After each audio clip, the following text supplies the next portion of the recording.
আপনাদেরকে দেখাবো।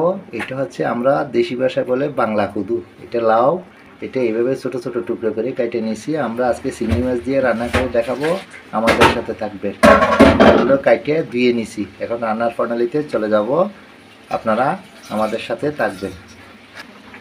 চিংড়ি মাছগুলো ধুয়ে নিলাম,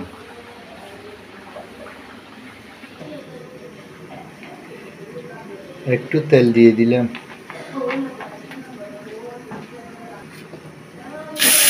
কিছু দিয়ে দিলাম, রসুন কুচি দিয়ে দিলাম, একটু ভেজে নিলাম, আদা বাটা দিয়ে দিলাম,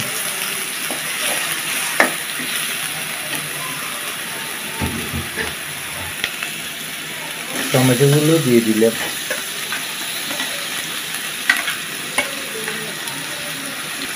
আমরা মরিচের গুঁড়ো দেব না, সেই জন্য কাঁচামরিচ দিয়ে দিলাম। চিংড়ি মাছগুলো দিয়ে দিলাম।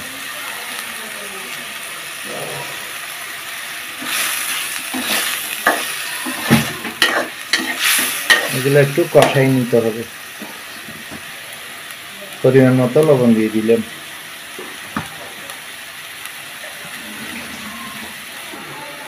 হলুদের গুঁড়ো দিয়ে দিলাম। আমরা এগুলো আজকে হলুদ হলুদ করে রান্না করে খাবো।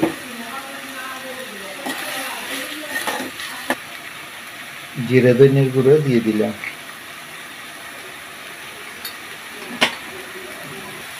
আমরা গরম জল দিয়ে এটা কষাই নেব। এখন গরম জল দিয়ে দিলাম।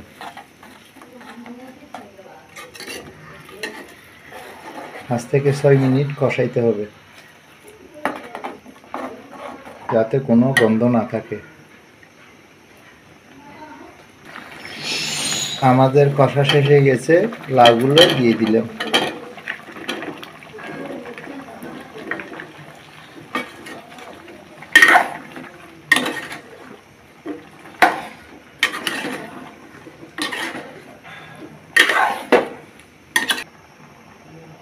একটু গরম জল দিয়ে দিলাম। 15 থেকে 20 মিনিট সিদ্ধ না হওয়া পর্যন্ত রান্না করতে হবে।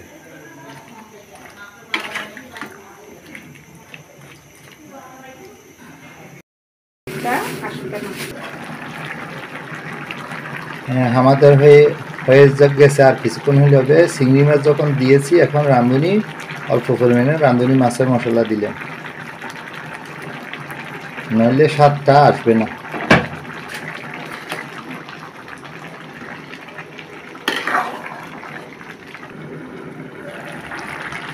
আমাদের হয়ে গেছে, এখন ধনিয়া পাতা কুচি দিয়ে দেব।